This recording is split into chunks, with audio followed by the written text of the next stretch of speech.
श्री वाहिगुरु साहिब जी।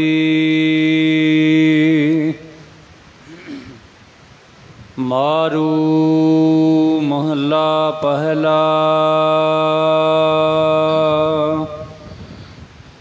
सुन कला अपरंपर धारी।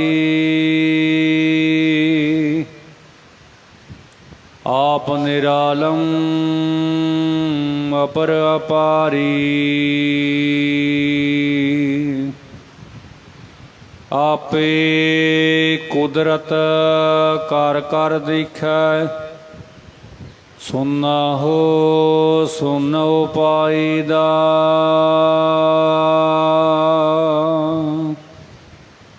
सुन कला अपरंपर धारी। वाहिगुरु जी का खालसा वाहिगुरु जी की फतेह। कोट ब्रह्मंडां दे मालक जुगो जुगी अटल शब्दा अवतार। दसां पातशाहियां दी आत्मक जोत। धन धन सतगुरु श्री गुरु ग्रंथ साहिब सच्चे पातशाह जी महाराज जी दी पवित्र पावन हजूरी दे विच जुड़ मिल बैठी गुरु रूप गुरु खालसा साध संगत जीओ। आओ बड़े प्यार यार सत्कार दे नाल अमृत बाणी हर हर तेरी सुन सुन होवे परम गत मेरी। जलन बुझी शीतल हुए मनुआ सतगुर का दर्शन बाई जियो। सतगुरां दी पवित्र अमृत बाणी की कथा विचार व्याख्या सो सरवण करके लाभ प्राप्त करो जी। एक बार उच्चारण करो सतनाम श्री वाहिगुरु जी। सतनाम श्री वाहिगुरु साहिब जी। मारू महला पहला। मारू राग विच पहले पातशाह धन धन सतगुरु श्री गुरु नानक देव साहब जी महाराज शो पावन उपदेश की बख्शिश कर रहे हैं।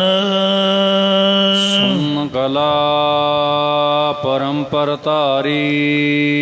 प्रकृति दे पारावार तो रहत अफुर स्वरूप ब्रह्म ने सब विच अपनी चेतन सत्ता रूप शक्ति धारण की हुई है।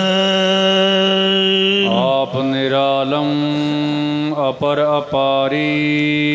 परंतु वो परमात्मा आप जीवन की करनी करतूतों निर्लेप रहिंदा है। प्रकृति उरे है पर वो पारावार तो रहत है। या बेअंत दो बेअंत प्रभु आप किसी दे आश्रय तो बिना है। आपे कुदरत कर कर दिखै। आप ही सारी सृष्टि नू पैदा करके पालना करके वेख रहा है। सुनदा हो सुन उपाईदा। ओहो अफुर ब्रह्म सारियां दे प्रकाशक अफुर साखी स्वरूप तो सब सृष्टि पैदा कर रहा है। सुनदा हो सुन उपाईदा। या सुन अफुर ब्रह्म ने अपने तो आकाश आदਿਕ तत्तां ਨੂੰ पैदा किया है। अर्थात जिमें चुंबक पत्थर की संगत करके लोहे विच हरकत आ जाती है, इस प्रकार अफुर स्वरूप ब्रह्म की चेतन सत्ता पा के माया जिहड़ी जड़ है ਉਹ ਹਰਕਤ ਵਿੱਚ ਆਈ, ਜੋ ਅੱਗੇ 3 ਗੁਣ ਰੂਪ ਹੋ ਗਈ। ਜੋ ਸਤੋਗੁਣ ਵਿੱਚ ਚੇਤਨ ਦਾ ਪ੍ਰਤੀਬਿੰਬ ਆ, ਉਹ ਈਸ਼ਰ ਰੂਪ ਹੋ ਗਿਆ, ਜਿਸ ਨੇ ਮਾਇਆ ਆਪਣੇ ਅਧੀਨ ਕਰ ਲਈ ਅਤੇ ਜਗਤ ਦੀ ਉਤਪਤੀ ਪਾਲਣਾ ਲੈਤਾ ਦਾ ਕੰਮ ਕਰਨ ਲੱਗ ਪਿਆ। ਜੋ ਰਜੋ ਅਤੇ ਤਮੋ ਗੁਣ ਦੇ ਵਿੱਚ ਚੇਤਨ ਦਾ ਪ੍ਰਤੀਬਿੰਬ ਆ, ਉਹ ਅਵਿਦਿਆ ਰੂਪ ਹੋ ਕੇ ਅਨੇਕਾਂ ਜੀਵ ਰੂਪ ਹੋ ਗਈ। ਪਰੰਤੂ ਇਹਨਾਂ ਦੋਹਾਂ ਦੇ ਵਿੱਚ ਅਫੁਰ ਸਰੂਪ ਬ੍ਰਹਮ ਹੀ ਵਿਆਪਕ ਹੈ, ਜਿਸ ਨੇ ਮਾਇਆ ਸਬਲ ਹੋ ਕੇ ਬੇਅੰਤ ਰਚਨਾ ਰਚੀ ਹੈ। ਏਕਾ ਮਾਈ ਜੁਗਤ ਵਿਆਈ, 3 ਚੇਲੇ ਪ੍ਰਮਾਣ, 1 ਸੰਸਾਰੀ। ਰਜੋਗੁਣੀ ਬ੍ਰਹਮਾ, 1 ਭੰਡਾਰੀ, ਸਤੋਗੁਣੀ ਵਿਸ਼ਨੂੰ, 1 ਲਾਏ, 1 ਨੂੰ ਲਾਇਤਾ ਕਰਨ ਦੀ ਬਾਣ ਆਦਤ ਹੈ। ਦੀ ਵੱਖਰਾ, ਬਾਣ ਵੱਖਰਾ। ਤੋ ਐਸਾ ਪਰਮਾਤਮਾ ਹੈ ਜਿਨੇ ਮਾਇਆ ਸਬਲ ਹੋ ਕੇ ਸ੍ਰਿਸ਼ਟੀ ਦੀ ਰਚਨਾ ਰਚੀ ਹੈ। ਪੌਣ ਪਾਣੀ ਸੁੰਦਰ ਤੇ ਸਾਜੀ, ਹਵਾ ਪਾਣੀ ਆਦਿਕ ਤੱਤ ਵੀ ਅਫੁਰ ਬ੍ਰਹਮ ਤੋਂ ਹੀ ਰਚੇ ਪੈਦਾ ਹੋਏ ਹਨ। ਭਾਵ ਪ੍ਰਭੂ ਨੇ ਆਪ ਹੀ ਸਭ ਕੁਝ ਸਾਜਣਾ ਕੀਤਾ ਹੈ।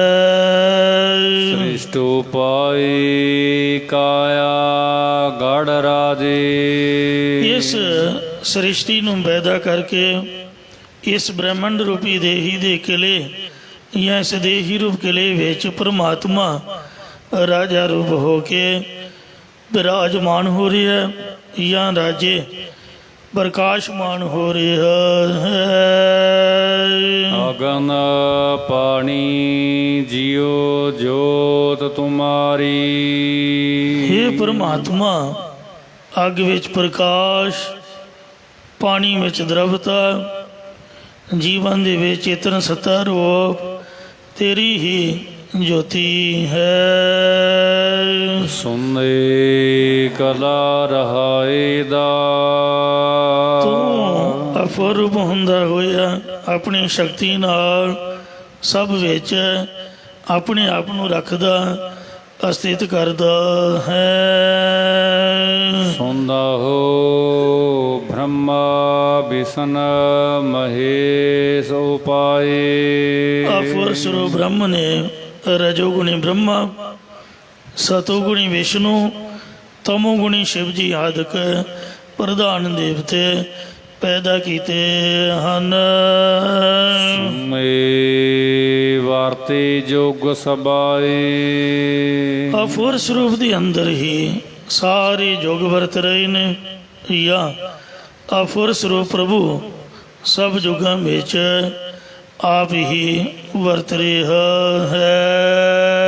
ਇਸ ਬਾਦ ਵਿਚਾਰੇ ਸੋ ਜਨ ਪੂਰਾ, ਜੋ ਇਸ ਅਫੁਰ ਸਰੂਪ ਰੂਪ ਪਦਵੀ ਨੂੰ ਵਿਚਾਰਨ ਕਰਦਾ ਹੈ, ਉਹ ਪੁਰਖ ਪੂਰਨ ਗੁਣਵਾਨ ਹੈ। ਇਸ ਮਿਲਿਆ ਭਰਮ ਚੁਕਾਏ ਦਾ, ਇਸ ਗੁਰਮੁਖ ਨੂੰ ਜੇਕਰ ਮਿਲਣਾ ਕਰੀਏ ਤਾਂ ਉਹ ਅੰਦਰੋਂ ਭਰਮ ਨੂੰ ਚੁਕਾ ਦਿੰਦਾ, ਨਿਵਰਤ ਕਰ ਦਿੰਦਾ ਹੈ। ਸੁਨਾ ਹੋ ਸਪਤ ਸਰੋਵਰ ਥਾਪੇ, ਅਫੁਰ ਸਰੂਪ ਬ੍ਰਹਮ ਤੋਂ ਹੀ ਪ੍ਰਤੱਖ 7 ਸਮੁੰਦਰ ਅਸਥਿਤ ਕੀਤੇ ਹਨ। 5 ਗਿਆਨ ਇੰਦਰ, ਮਨ ਅਤੇ ਬੁੱਧ ਰੂਪ 7 ਸਰੋਵਰ ਸਥਾਪਿਤ ਕੀਤੇ ਨੇ। ਸਪਤ ਸਹਿਤ ਇੱਜ਼ਤ 7 ਸੰਗਤ ਰੂਪ ਸਰੋਵਰ ਸਥਾਪਿਤ ਕੀਤਾ ਹੈ। ਜਿਨ ਸਾਜੇ ਵਿਚਾਰੇ ਆਪੇ, ਜਿਸ ਪ੍ਰਭੂ ਨੇ ਇਹ ਸਰੋਵਰ ਸਾਜਣਾ ਕੀਤੇ ਨੇ, ਉਸ ਨੇ ਆਪ ਹੀ ਵਿਚਾਰਨ ਕੀਤੇ ਹਨ। ਤਿਤ ਸਤ ਸਾਰ ਮਨੁਆ ਗੁਰਮੁਖ ਨਾਵੈ। ਤਿਸ ਸਾਧ ਸੰਗਤ ਰੂਪ ਸੱਚੇ ਸਰੋਵਰ ਵਿੱਚ ਜਿਸ ਗੁਰਮੁਖ ਜਨ ਦਾ ਮਨ ਨਹਾਉਂਦਾ ਹੈ। ਫਿਰ ਬਾਹੋੜ ਜੋਨ ਨਾ ਪਾਈਦਾ।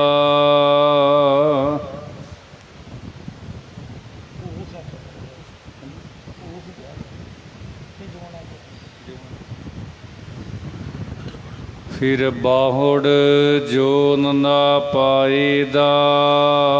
ਉਹ ਫਿਰ ਮੁੜ ਕੇ ਜੂਨਾਂ ਦੇ ਵਿੱਚ ਨਹੀਂ ਪਾਇਆ ਜਾਂਦਾ। ਸੁਨਾ ਹੋ ਚੰਦ ਸੂਰਜ ਗਹਿਣਾਰੇ।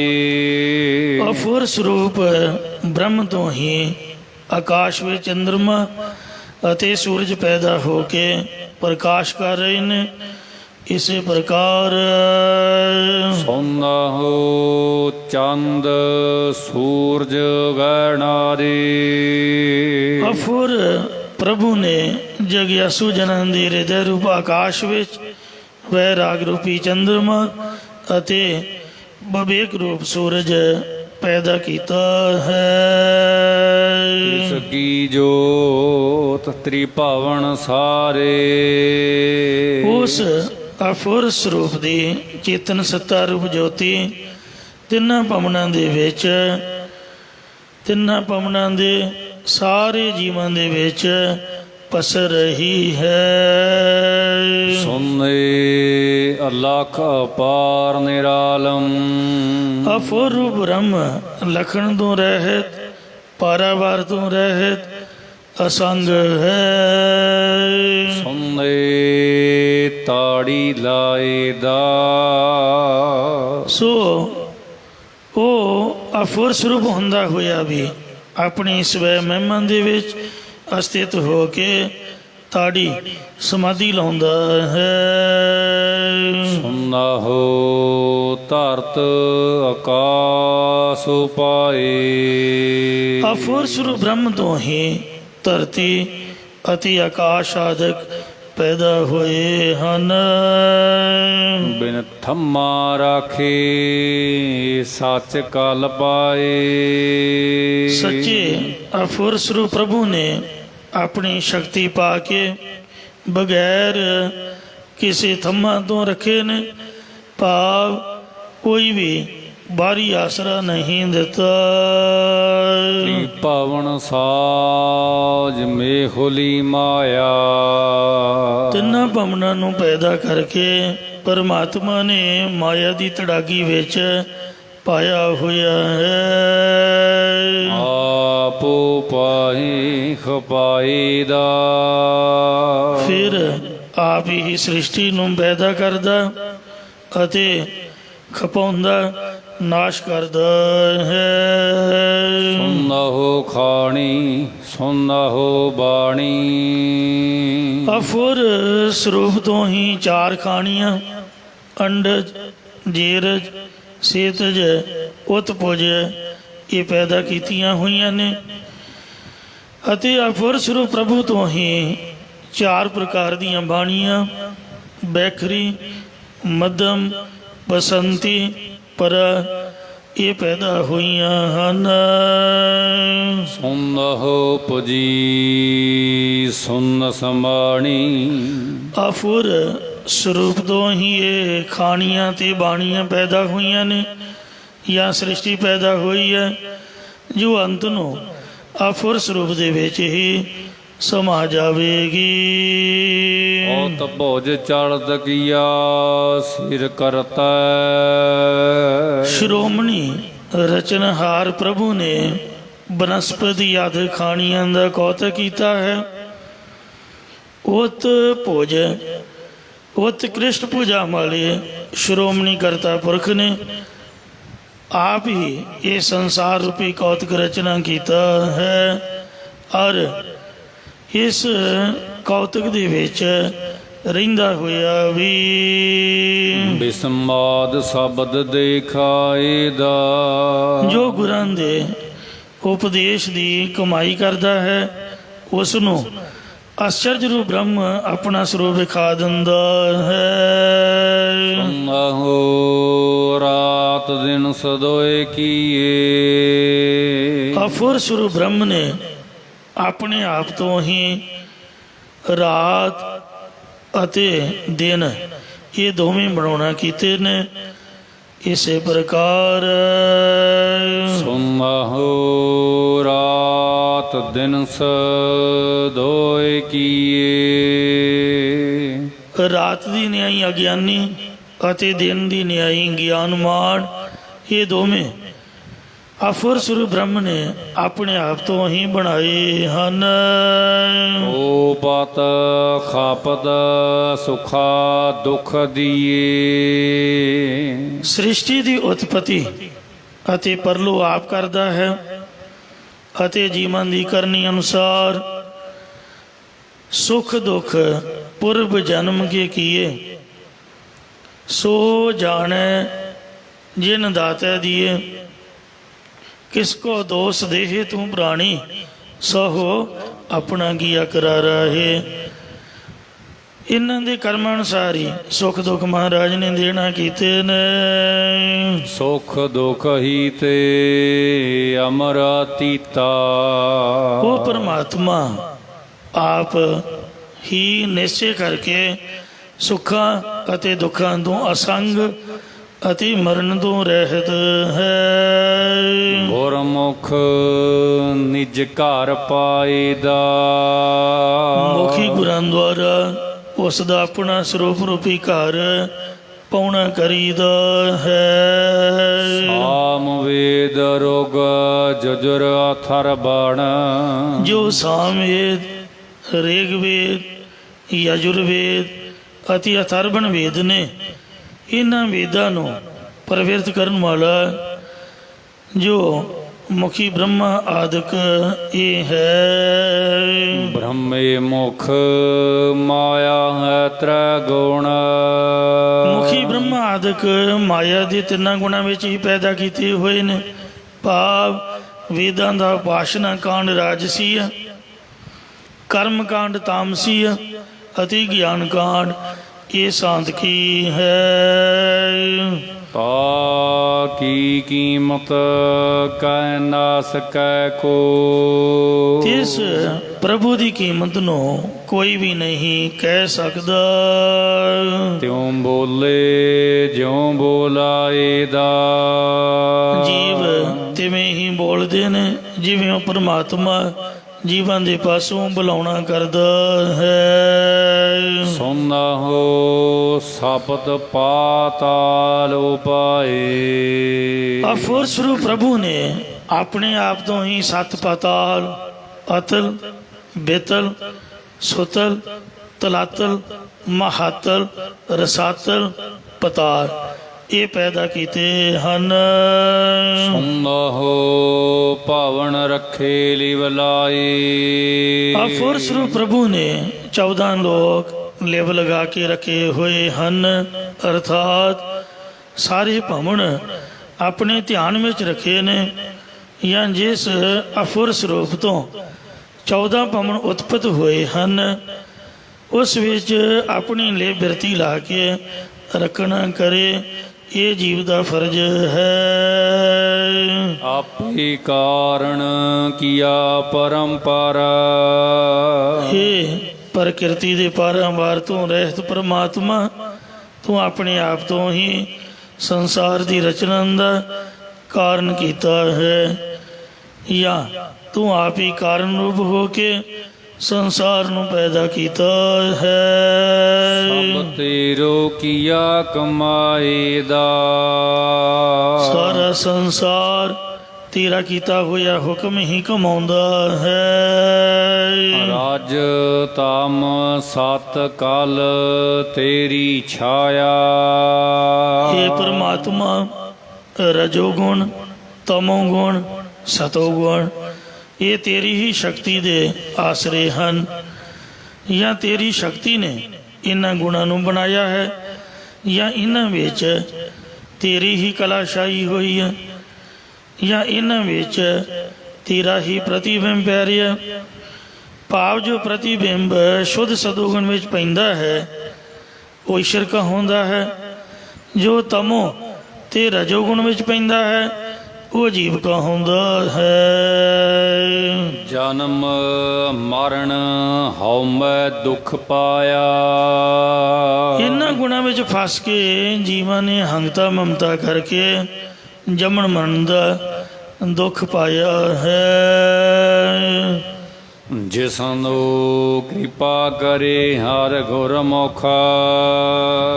ਹੇ ਹਰੀ, ਜਿਸ ਤੇ ਤੂੰ ਮੁਖੀ ਗੁਰਾਂ ਦੁਆਰਾ ਕਿਰਪਾ ਮਿਹਰ ਕਰਦਾ ਹੈ ਉਹ ਗੁਰਮੁਖ ਬਣ ਜਾਂਦਾ, ਦੂਜੇ ਮਨਮੁਖ ਰਹਿੰਦੇ ਨੇ। ਗੁਣ ਚੌਥਾ ਮੁਕਤ ਕਰਾਈਦਾ।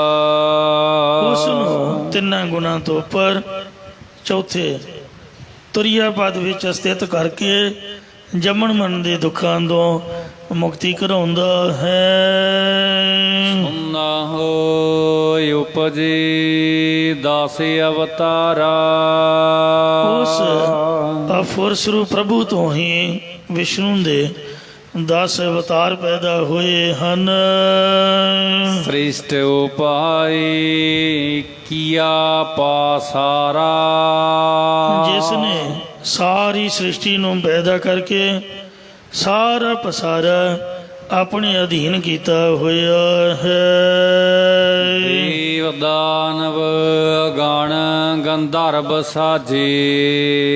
ਅਫੁਰ ਸਰੂਪ ਨੇ ਆਪਣੇ ਆਪ ਤੋਂ ਹੀ ਦੇਵਤੇ, ਦੈਂਤ, ਸ਼ਿਵ ਜੀ ਦੇ ਸੇਵਕ ਜਿਹੜੇ ਗਣ ਨੇ ਟੌਣਾ ਛਾਉਣਾ ਅਤੇ ਗੰਧਰਵ ਦੇਵਤਿਆਂ ਦੇ ਰਾਗੀ ਇਹ ਸਾਜਨਾ ਕੀਤੇ ਹਨ। ਸਭ ਲਿਖਿਆ ਕਰਮ ਕਮਾਏ ਦਾ। ਸਾਰੇ ਜੀਵ ਆਪਣੇ ਕੀਤੇ ਕਰਮਾਂ ਦੇ ਲਿਖੇ ਸੰਸਕਾਰਾਂ ਅਨੁਸਾਰ ਹੀ ਕਰਮ ਕਮਾ ਰਹੇ ਹਨ। ਗੁਰਮੁਖ ਸਮਝੈ ਰੋਗ ਨਾ ਹੋਈ। ਜੋ ਗੁਰਮੁਖ ਬਣ ਕੇ ਗੁਰਾਂ ਦੁਆਰਾ ਅਫੁਰ ਸਰੂਪ ਦੀ ਕਲਾ ਨੂੰ ਸਮਝ ਲੈਂਦਾ ਹੈ ਉਸ ਨੂੰ ਜੰਮਣ ਮਰਨ ਆਦਿਕ ਦਾ ਕੋਈ ਵੀ ਰੋਗ ਦੁੱਖ ਨਹੀਂ ਹੁੰਦਾ। ਇਹ ਗੁਰ ਕੀ ਪੌੜੀ ਜਾਣੈ ਜਾਨ ਕੋਈ। ਪਰ ਇਹ ਗੁਰ ਉਪਦੇਸ਼ ਭਗਤੀ ਭੂਮਿਕਾ ਦੀ ਪੌੜੀ ਚੜ੍ਹਨਾ ਕੋਈ ਵਿਰਲਾ ਪੁਰਸ਼ ਹੀ ਜਾਣਦਾ ਹੈ। ਜੁਗ ਹੈ ਜੁਗੰਤਰ ਮੁਕਤ ਪਰਾਇਣ। ਜੁਗਾਂ ਜੁਗਾਂ ਦੇ ਅੰਦਰ ਜੀਵ ਪਰਮੇਸ਼ਰ ਦੇ ਆਸਰੇ ਹੀ ਮੁਕਤੀ ਪ੍ਰਾਪਤ ਕਰ ਸਕਦਾ ਹੈ, ਜਾਂ ਜੁਗਾਂ ਜੁਗਾਂ ਦੇ ਵਿੱਚ ਇਹ ਗੁਰਾਂ ਦੇ ਉਪਦੇਸ਼ ਭਗਤੀ ਰੂਪ ਪੌੜੀ ਹੀ ਮੁਕਤੀ ਦੇਣ ਲਈ ਆਸਰਾ ਰੂਪ ਹੈ। ਜੋ ਇਸ ਪੌੜੀ ਦਾ ਆਸਰਾ ਲੈਂਦਾ ਹੈ ਸੋ ਮੁਕਤ ਪਾਇਆ ਪਤ ਪਾਈਦਾ। ਉਹ ਕਲਿਆਣ ਨੂੰ ਪ੍ਰਾਪਤ ਹੋਇਆ ਹੈ ਅਤੇ ਲੋਕ ਪਰਲੋਕ ਦੇ ਵਿੱਚ ਇੱਜ਼ਤ ਪਾਉਂਦਾ ਹੈ। ਪੰਚ ਤਤ ਸੁਨਹੁ ਪਰਗਾਸਾ। ਪੰਜਾਂ ਤੱਤਾਂ ਦਾ ਵੀ ਅਫੁਰ ਸਰੂਪ ਪ੍ਰਭੂ ਤੋਂ ਹੀ ਪ੍ਰਕਾਸ਼ ਹੋਇਆ ਹੈ ਅਤੇ ਜੀਵ ਇਹਨਾਂ ਤੱਤਾਂ ਦੀ ਬਣੀ ਹੋਈ ਦੇਹ ਕਾਇਆਂ ਦਾ। ਦੇਹ ਸੰਜੋਗੀ ਕਰਮ ਅਭਿਆਸਾ। ਪੰਜਾਂ ਤੱਤਾਂ ਦੀ ਬਣੀ ਇਹ ਕਾਇਆਂ ਦਾ ਮਿਲਾਪੀ ਹੋ ਕੇ ਕਰਮਾਂ ਦਾ ਅਭਿਆਸ ਕਰਨ ਲੱਗ ਪਿਆ ਹੈ, ਜਾਂ ਜੀਵਾਂ ਦੇ ਕਰਮਾਂ ਦੇ ਅਭਿਆਸੀ ਹੋਣ ਕਰਕੇ ਇਹ ਤੱਤ ਇਸ ਦੇਹੀ ਦੇ ਸੰਜੋਗੀ ਬਣੇ ਹਨ। ਬੁਰਾ ਭਲਾ ਦੋਇ ਮਸਤਕ ਲਿਖੇ। ਜੀਵ ਨੇ ਜੋ ਵੀ ਬੁਰਾ ਮੰਦਾ ਅਤੇ ਭਲਾ ਚੰਗਾ ਕਰਮ ਕੀਤਾ ਹੈ, ਇਹਨਾਂ ਦੋਵੇਂ ਚੰਗੇ ਮੰਦੇ ਕਰਮਾਂ ਦੇ ਸੰਸਕਾਰ ਜੀਵ ਦੇ ਮੱਥੇ ਉੱਪਰ ਲਿਖੇ ਜਾਂਦੇ ਹਨ। ਮਸਤਕ ਲਿਖੇ ਸਿਰਲੇਖ ਵਿਣ ਕਲਮ ਮਸਵਾਣੀ ਹੈ। ਪਾਪ ਪੁੰਨ ਬੀਜਾਈਦਾ। ਇਸ ਪਾਪ ਪੁੰਨ ਦੇ ਬੀਜ ਕਰਕੇ ਜੀਵ ਆਉਂਦਾ ਜਾਂਦਾ ਮਰਦਾ ਜੰਮਦਾ ਰਹਿੰਦਾ ਹੈ। ਸੋ ਮਰ ਮਰ ਜਮ ਜਮ ਮਰੈ, ਮਰੈ ਫਿਰ ਜੰਮੈ, ਬਹੁਤ ਸਜਾਏ ਪਿਆ ਦੇਸ ਲੰਮੈ। ਊਤਮ ਸਤਿਗੁਰ ਪੁਰਖ ਨਿਰਾਲੇ। ਊਤਮ ਸ੍ਰੇਸ਼ਟ ਸਤਿਗੁਰੂ ਸਾਹਿਬ ਜੀ ਅਕਾਲ ਪੁਰਖ ਦਾ ਸਰੂਪ ਨੇ ਅਤੇ ਜਗਤ ਤੋਂ ਨਿਰਲੇਪ ਨੇ। ਜਾਂ ਜੋ ਪੁਰਖ ਅਸੰਗ ਰਹਿਣ ਵਾਲੇ ਸਤਿਗੁਰੂ ਦੀ ਸ਼ਰਨ ਪਏ ਨੇ ਉਹ ਉੱਤਮ ਜੀਵਨ ਵਾਲੇ ਬਣ ਜਾਂਦੇ ਹਨ। ਸ਼ਬਦ ਰਤੇ ਹਰ ਰਸ ਮਤ ਵਾਲੇ। ਜੋ ਗੁਰਾਂ ਦੇ ਉਪਦੇਸ਼ ਵਿੱਚ ਰੰਗੇ ਹੋਏ ਪ੍ਰਭੂ ਦੇ ਪ੍ਰੇਮ ਰਸ ਦੇ ਵਿੱਚ ਮਸਤ ਰਹਿੰਦੇ ਹਨ। ਰਿੱਧ ਬੁੱਧ ਸਿੱਧ ਗਿਆਨ ਗੁਰੂ ਤੇ ਪਾਈਐ। ਰਿੱਧ ਅੰਨ ਦੀ ਅਤੁੱਟਤਾ, ਬੁੱਧ ਆਤਮ ਬੋਧ ਵਾਲੀ ਬੁੱਧੀ, ਸਿੱਧ ਅਲੌਕਿਕ ਸ਼ਕਤੀਆਂ ਜਾਂ ਸਿੱਧ ਮੁਕਤੀ ਅਤੇ ਗਿਆਨ ਬ੍ਰਹਮ ਗਿਆਨ ਇਹ ਗੁਰੂ ਸਾਹਿਬ ਜੀ ਤੋਂ ਹੀ ਪ੍ਰਾਪਤ ਕਰੀਦਾ ਹੈ।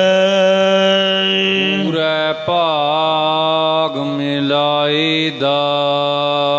ਪਰ ਪੂਰਨ ਵੱਡੇ ਭਾਗਾਂ ਲੇਖਾਂ ਕਰਕੇ ਐਸੇ ਸਤਿਗੁਰਾਂ ਦੇ ਨਾਲ ਪ੍ਰਭੂ ਮਿਲਾਉਂਦਾ ਹੈ। ਇਸ ਮਨ ਮਾਇਆ ਕਾ ਨੇਹੋ ਕਨੇਰਾ। ਇਸ ਮਨ ਦੇ ਤਾਈ ਮਾਇਆ ਦਾ ਬਹੁਤ ਪ੍ਰੇਮ ਮੋਹ ਲੱਗਾ ਹੋਇਆ ਹੈ। ਕੋਈ ਬੁਝਹੁ ਗਿਆਨੀ ਕਰਹੁ ਨਬੀਰਾ। ਕੋਈ ਗਿਆਨਵਾਨ ਹੋ ਕੇ ਗੁਰਾਂ ਦੁਆਰਾ ਇਸ ਮਾਇਆ ਦੇ ਮੋਹ ਤੋਂ ਛੁੱਟਣ ਦਾ ਤਰੀਕਾ ਸਮਝਣਾ ਕਰੋ ਅਤੇ ਆਪਣੇ ਜਮਨ ਮਰਨ ਦਾ ਨਿਬੇੜਾ ਕਰਨਾ ਕਰੋ। ਆਸਾ ਮਨਸਾ ਹਉਮੈ ਸਹਸਾ। ਜੀਵ ਨੂੰ ਇੱਛਾ ਵਾਸ਼ਨਾ ਹੰਗਤਾ ਮਮਤਾ ਅਤੇ ਸੰਸਾਰ ਇਹ ਵਿਆਪ ਰਿਹਾ ਹੈ। ਨਰ ਲੋਭੀ ਕੂੜ ਕਮਾਏ ਦਾ। ਲਾਲਚੀ ਪੁਰਖ ਹਮੇਸ਼ਾ ਝੂਠ ਨੂੰ ਹੀ ਕਮਾਉਣਾ ਕਰਦਾ ਹੈ। ਸਤਿਗੁਰ ਤੇ ਪਾਏ ਵਿਚਾਰਾ। ਜੋ ਸਤਿਗੁਰਾਂ ਤੋਂ ਆਪਣੇ ਨਿਜ ਸਰੂਪ ਦੇ ਵਿਚਾਰ ਨੂੰ ਪ੍ਰਾਪਤ ਕਰਦਾ ਹੈ। ਸੁਨ ਸਮਾਦ ਸੱਚੇ ਘਰ ਬਾਰਾ। ਉਸ ਦੀ ਅਫੁਰ ਸਰੂਪ ਬ੍ਰਹਮ ਦੇ ਵਿੱਚ ਸਮਾਧੀ ਲੱਗ ਜਾਂਦੀ ਹੈ ਅਤੇ ਸੱਚੇ ਪ੍ਰਭੂ ਦਾ ਗਿਆਨ ਰੂਪ ਦਰਵਾਜ਼ਾ ਅਤੇ ਸਰੂਪ ਸੱਚਖੰਡ ਸਾਧ ਸੰਗਤ ਰੂਪ ਘਰ ਇਹ ਪ੍ਰਾਪਤ ਹੋ ਜਾਂਦਾ ਹੈ। ਨਾਨਕ ਨਿਰਮਲ ਨਾਦ ਸ਼ਬਦ ਧੁਨ। ਸਤਿਗੁਰੂ ਸਾਹਿਬ ਜੀ ਕਥਨ ਕਰਦੇ ਨੇ ਕਿ ਜੋ ਉਜਲ ਸਰੂਪ ਬ੍ਰਹਮ ਦੀ ਪ੍ਰਾਪਤੀ ਕਰਾਉਣ ਵਾਲੇ ਗੁਰੂ ਉਪਦੇਸ਼ ਨੂੰ ਉਚਾਰਨਾ ਕਰਦਾ ਹੈ ਉਹ ਸਚ ਰਾਮੈ ਨਾਮ ਸਮਾਏ ਦਾ। ਸੱਚ ਨਿਸ਼ਚੈ ਕਰਕੇ ਰਾਮੇ ਪਰਮੇਸ਼ਰ ਦੇ ਨਾਮ ਦੇ ਵਿੱਚੋਂ ਨਾਮੀ ਪ੍ਰਭੂ ਦੇ ਵਿੱਚ ਸਮਾ ਜਾਂਦਾ ਹੈ। ਮਾਰੂ ਮਹੱਲਾ ਪਹਿਲਾ।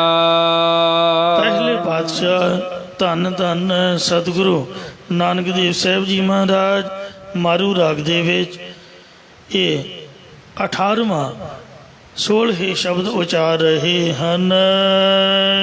ਜਹ ਦੇਖਾ ਤਹ ਦੀਨ ਦਇਆਲਾ। ਹੇ ਭਾਈ ਮੈਂ ਜਿੱਥੇ ਹੀ ਵੇਖਦਾ ਹਾਂ ਉੱਥੇ ਹੀ ਗਰੀਬਾਂ ਦੇ ਉੱਪਰ ਕਿਰਪਾਲਤਾ ਕਰਨ ਵਾਲਾ ਪਰਮੇਸ਼ਰ ਹੀ ਦਿਸਦਾ ਹੈ। ਆਈ ਨਾ ਜਾਈ ਪ੍ਰਭ ਕਿਰਪਾਲਾ। ਉਹ ਕਿਰਪਾ ਦਾ ਘਰ ਪਰਮੇਸ਼ਰ ਆਉਂਦਾ ਜਾਂਦਾ ਨਹੀਂ ਹੈ, ਭਾਵ ਜੰਮਦਾ ਮਰਦਾ ਨਹੀਂ ਹੈ। ਜੀਆ ਅੰਦਰ ਜੁਗਤ ਸਮਾਈ। ਸਭ ਜੀਵਾਂ ਦੇ ਅੰਦਰ ਪ੍ਰਭੂ ਦੀ ਹੀ ਵਿਹਾਰਾਂ ਖਾਣ ਪੀਣ ਪਰਮਾਰਥ ਚੇਤਨ ਸੱਤਾ ਰੂਪ ਜੁਗਤੀ ਲੀਨ ਹੋਈ ਹੈ। ਰਹਿਓ ਨਿਰਾਲਮ ਰਾਇਆ। ਪਰੰਤੂ ਰਾਜਾ ਪ੍ਰਕਾਸ਼ ਰੂਪ ਪ੍ਰਭੂ ਆਪ ਹੀ ਅਸੰਗ ਰਹਿੰਦਾ ਹੈ। ਜਗ ਤਿਸ ਕੀ ਛਾਇਆ। ਇਹ ਜਿਹੜਾ ਸੰਸਾਰ ਹੈ ਤਿਸ ਪ੍ਰਭੂ ਦੀ ਸ਼ਾਮ ਪ੍ਰਤੀਬਿੰਬ ਹੈ ਜਾਂ ਉਸ ਪ੍ਰਭੂ ਦੇ ਆਸਰੇ ਹੈ। ਜਿਸ ਬਾਪ ਨਾ ਮਾਇਆ। ਜਿਸ ਰੱਬ ਜੀ ਦਾ ਨਾ ਤਾਂ ਕੋਈ ਪਿਤਾ ਹੈ ਤੇ ਨਾ ਹੀ ਮਾਤਾ ਹੈ, ਭਾਵ ਆਪਣੇ ਆਪ ਤੋਂ ਉਹ ਸਹਿ ਭੰਗ ਖੁਦ ਬਖੁਦ ਪ੍ਰਕਾਸ਼ਮਾਨ ਹੋਇਆ ਹੈ। ਨਾ ਤਿਸ ਭੈਣ ਨਾ ਭਰਾਹੂ ਕਮਾਇਆ। ਕਮਲੇ ਲੋਕਾਂ ਨੇ ਸ੍ਰੀ ਗੁਰੂ ਨਾਨਕ ਦੇਵ ਮਹਾਰਾਜ ਜੀ ਦੀ ਫੋਟੋ ਵੀ ਬੇਬੇ ਨਾਨਕੀ ਕੋਲੋਂ ਰੱਖੜੀ ਬਣਾਉਣ ਵਾਲੀ ਬਣਾ ਦਿੱਤੀ। ਮਤਲਬ ਆਪ ਜੋ ਬੰਨ੍ਹਦੇ ਬਣਾਉਂਦੇ ਨੇ। ਇਹ ਜਿਹੜਾ ਰੱਖੜੀ ਤਿਉਹਾਰ ਹੈ ਇਹ ਲੋਕਾਂ ਦਾ ਹੈ, ਗੁਰਦੁਆਰੇ ਦਾ ਨਹੀਂ ਹੈ। ਪਰ ਜਿਸ ਤਰ੍ਹਾਂ ਦੀ ਦੁਨੀਆ ਉਸ ਤਰ੍ਹਾਂ ਦਾ ਉਹ ਗੁਰੂ ਨੂੰ ਵੀ ਬਣਾ ਦਿੰਦੇ ਨੇ। ਭੈਣ ਜਿਹੜੀ ਰੱਖੜੀ ਬੰਨ੍ਹਣ ਵਾਲੀ ਹੈ, ਮਹਾਰਾਜ ਦੀ ਇਸ ਤਰ੍ਹਾਂ ਦੀ ਕੋਈ ਭੈਣ ਨਹੀਂ ਹੈ ਜਿਹੜੀ ਉਹਦੇ ਗੁੱਟ 'ਤੇ ਰੱਖੜੀ ਬੰਨ੍ਹੇ। ਉਹ ਭੈਣ ਤੋਂ ਬਗੈਰ ਹੈ ਤੇ ਨਾ ਹੀ ਕੋਈ ਉਹਦਾ ਭਰਾ ਹੈ ਤੇ ਨਾ ਹੀ ਕੰਮ ਉਹਦਾ ਕੋਈ ਸੇਵਕ ਹੀ ਹੈ ਜਾਂ ਨਾ ਹੀ ਕਮਾਇਆ ਇਸਤਰੀ ਅਤੇ ਪੁੱਤਰ ਹੈ। ਨਾ ਤਿਸਿਓ ਪਤ ਖਪਤ ਕੁਲ ਜਾਤੀ। ਨਾ ਹੀ ਤਿਸ ਪ੍ਰਭੂ ਦੀ ਉਤਪਤੀ, ਨਾ ਹੀ ਨਾਸ਼, ਨਾ ਹੀ ਕੁਲ ਤੇ ਨਾ ਹੀ ਕੋਈ ਜਾਤੀ ਹੈ। ਓਹੋ ਅਜਰਾਵਰ ਮਨ ਪਾਇਆ। ਉਹ ਦੇਵਤਿਆਂ ਤੋਂ ਵੀ ਸ੍ਰੇਸ਼ਟ ਹੈ ਜਾਂ ਅਜ਼ਰਾ ਵਰ ਵਰ ਸ੍ਰੇਸ਼ਟ ਪ੍ਰਭੂ ਬੁਢੇਪੇ ਤੋਂ ਰਹਿਤ ਹੈ ਅਤੇ ਸਭ ਦੇ ਮਨ ਹਿਰਦੇ ਵਿੱਚ ਚੰਗਾ ਲੱਗਦਾ ਹੈ। ਤੂੰ ਅਕਾਲ ਪੁਰਖ ਨਾਹੀ ਸਿਰ ਕਾਲਾ। हे ਪ੍ਰਭੂ, ਤੂੰ ਅਕਾਲ ਮੌਤ ਤੋਂ ਰਹਿਤ ਪੁਰਖ ਪੂਰਨ ਵਿਆਪਕ ਹੈ। ਤੇਰੇ ਸਿਰ ਉੱਪਰ ਕਾਲਾ ਮੌਤ ਨਹੀਂ ਵਿਆਪਦੀ। ਤੂੰ ਪੁਰਖ ਲੇਖ ਅਗੰਮ ਨਿਰਾਲਾ। ਤੂੰ ਪੂਰਨ ਵਿਆਪਕ, ਲੇਖੇ ਤੋਂ ਰਹਿਤ, ਮਨ ਦੀ ਗਮਦਾ ਤੋਂ ਰਹਿਤ, ਭਾਵ ਮਨ ਦੇ ਸੰਕਲਪ ਵਿਕਲਪ ਦੇ ਵਿਸ਼ੇ ਤੋਂ ਰਹਿਤ ਅਤੇ ਅਸੰਗ ਨਿਰਲੇਪ ਹੈ। ਸਤ ਸੰਤੋਖ ਸ਼ਬਦ ਆਤ ਸੀਤਲ। ਜੋ ਸਤ ਸੰਤੋਖ ਆਦਿ ਗੁਣ ਧਾਰਨ ਕਰਕੇ ਗੁਰਾਂ ਦੇ ਉਪਦੇਸ਼ ਦੀ ਕਮਾਈ ਦੁਆਰਾ ਅਤਿਅੰਤ ਸ਼ਾਂਤ ਠੰਡੇ ਹਿਰਦੇ ਵਾਲੇ ਹੋਏ ਹਨ।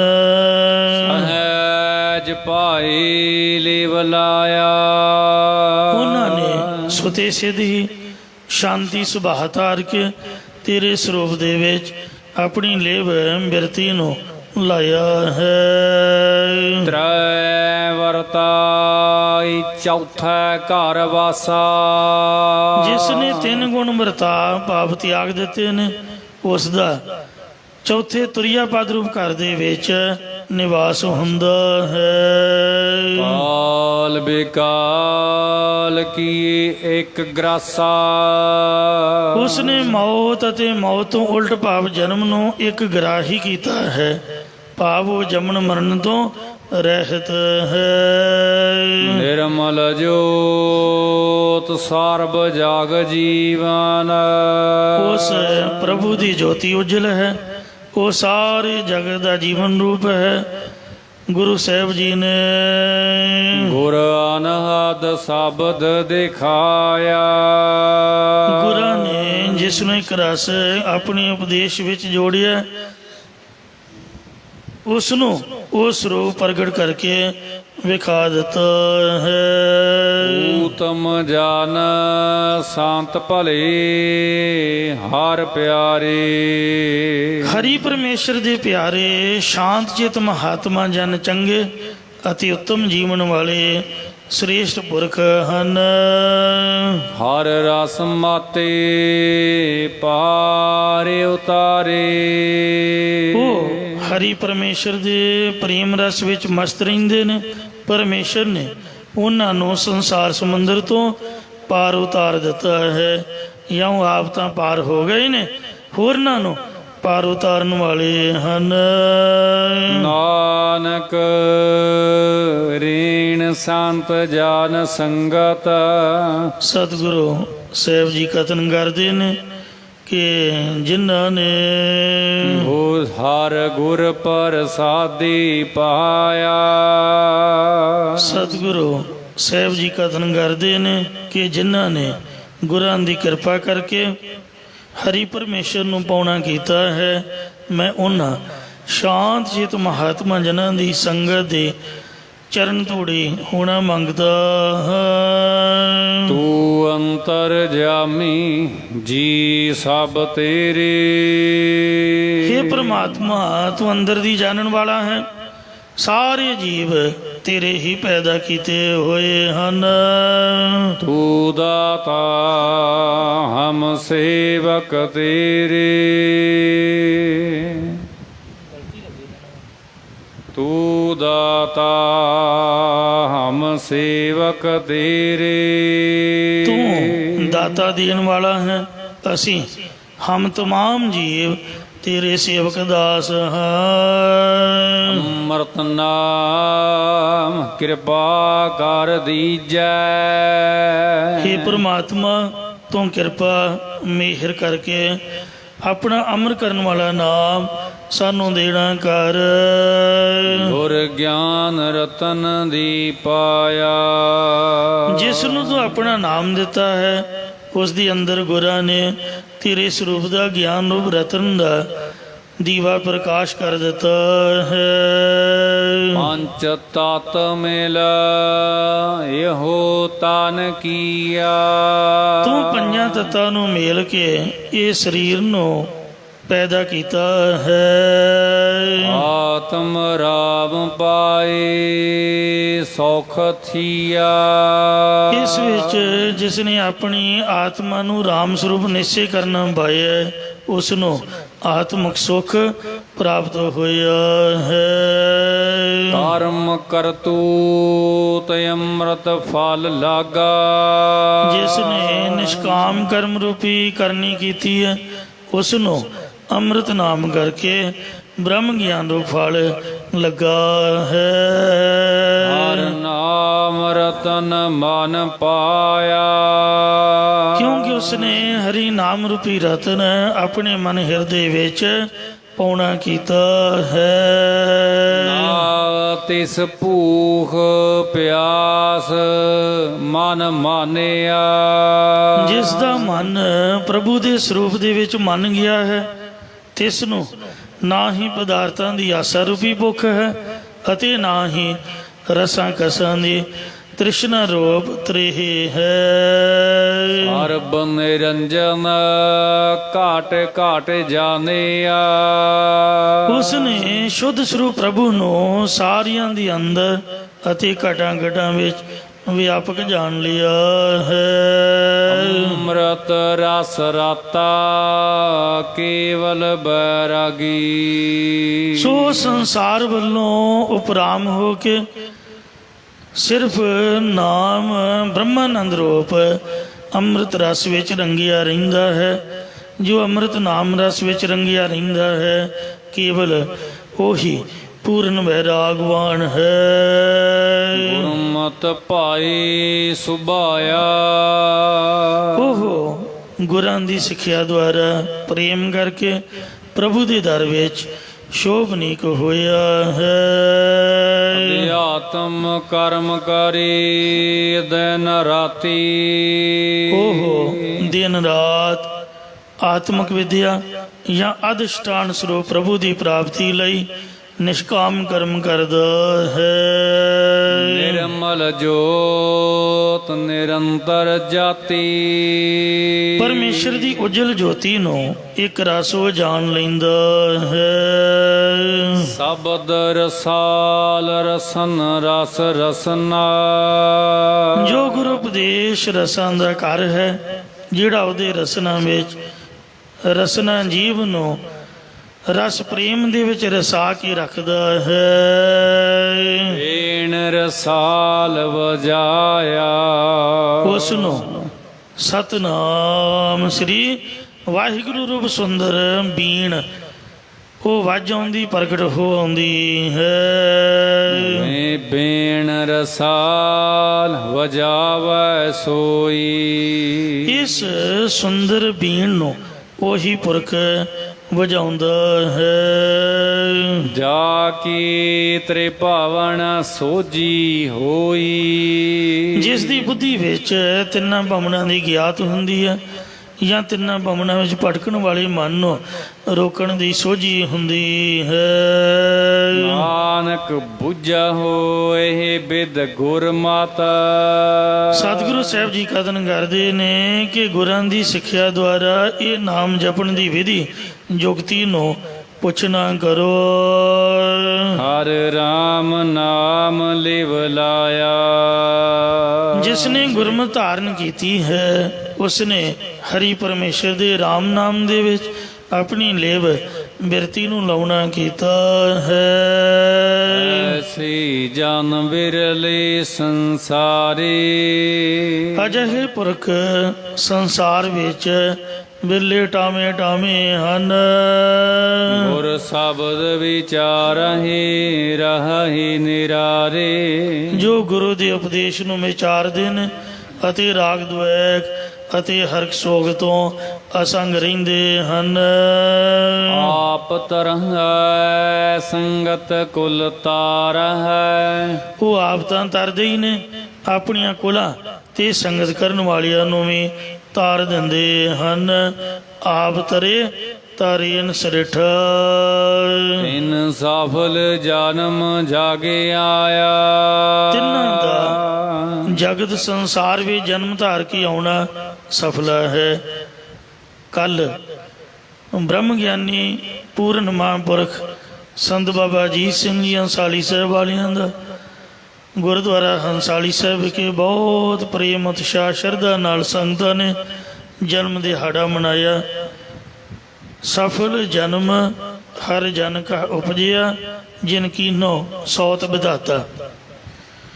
ਜਿਹੜੇ ਸੰਤ ਹੁੰਦੇ ਨੇ ਉਹ ਰੱਬ ਦੇ ਪੁੱਤਰ ਹੁੰਦੇ ਨੇ, ਜਿਨ੍ਹਾਂ ਨੇ ਰੱਬ ਨੂੰ ਸੰਤਰਾ ਕੀਤਾ ਹੈ, ਉਹਨਾਂ ਦਾ ਜੱਗ ਵਿੱਚ ਆਇਆ ਸਫਲ ਹੈ। ਸੰਤ ਸਾਈਂ ਕੇ ਲਾਡਲੇ, ਸੰਤ ਸਾਈਂ ਕੇ ਪੂਤ, ਸੰਤ ਨਾ ਹੋਤੇ ਜਗਤ में ਵਿਧਾਤਾ ਜਾਤਾ ਊਤ। ਜੇ ਸੰਤ ਨਾ ਜਗਤ ਵਿੱਚ ਹੁੰਦੇ ਤੇ ਵਿਧਾਤੇ ਨੇ ਔਂਤਰਾ ਹੀ ਜਾਣਾ ਸੀਗਾ। ਲੋਕ ਕਹਿੰਦੇ ਨਾ ਵੀ ਸੰਤ ਅੱਖਰ ਨਹੀਂ ਵਰਤੀਦਾ। ਕਿਹੜਾ ਵਰਤੋ? ਭਾਈ। ਆਖੇ ਜੀ ਭਾਈ ਸਾਹਿਬ ਅਖਵਾਓ। ਤੁਹਾਨੂੰ ਪਤਾ ਵੀ ਭਾਈ ਦਾ ਅਰਥ ਕੀ ਹੈ? ਭਾਈ ਦਾ ਅਰਥ ਹੈ ਭਰਾ। ਸ੍ਰੀ ਗੁਰੂ ਨਾਨਕ ਦੇਵ ਜੀ ਮਹਾਰਾਜ ਨੇ ਮਰਦਾਨੇ ਨੂੰ ਭਾਈ ਆਖਿਆ, ਮਤਲਬ ਆਪਦੇ ਬਰਾਬਰ ਦਾ ਦਰਜਾ ਦਿੱਤਾ। ਤੇ ਜੇ ਮੈਂ ਹੁਣ ਆਖਾਂਗਾ ਵੀ ਮੈਂ ਗੁਰੂ ਗ੍ਰੰਥ ਸਾਹਿਬ ਦਾ ਭਾਈ ਹਾਂ ਜਾਂ ਗੁਰੂ ਨਾਨਕ ਸਾਹਿਬ ਦਾ, ਤੁਸੀਂ ਦੱਸੋ ਵੀ ਜਿਹੜਾ ਸੰਤ ਵਿਸ਼ੇਸ਼ਣ ਹੈ, ਸੰਤ ਅੱਖਰ ਹੈ, ਇਹ ਵੱਡਾ ਕਿ ਭਾਈ ਵੱਡਾ? ਮੇਰੇ ਖਿਆਲ ਮੁਤਾਬਕ ਤਾਂ ਭਾਈ ਵੱਡਾ ਹੈ। ਆਪਾਂ ਕਿਧਰੋਂ ਭਰਾ ਬਣ ਗਏ ਮਹਾਰਾਜ ਦੇ? ਗੁਰੂ ਸਾਹਿਬ ਦੀ ਮਰਜ਼ੀ ਵੱਖਰੀ ਹੈ। ਉਹਨਾਂ ਨੇ ਖਾਲਸਾ ਮੇਰੋ ਰੂਪ ਹੈ ਖਾਸ, ਇਹ ਵੀ ਕਹਿ ਦਿੱਤਾ ਹੈ। ਇਹ ਵੀ ਬਚਨ ਕੀਤੇ ਨੇ ਕਿ ਜਿਹੜਾ ਖਾਲਸਾ ਹੈ ਇਹਦੀ ਕਿਰਪਾ ਦੇ ਨਾਲ ਹੀ, ਇਨਹੀ ਕੀ ਕਿਰਪਾ ਕੇ ਸਜੇ ਹਮ ਹੈ, ਨਹੀਂ ਮੋਸੇ ਗਰੀਬ ਕਰੋੜ ਪਏ ਭਰੇ। ਪਰ ਜਿਹੜਾ ਭਰਾ ਅੱਖਰ ਹੈ ਇਹ ਤਾਂ ਸੰਤ ਨਾਲੋਂ ਵੱਡਾ ਹੋ ਗਿਆ।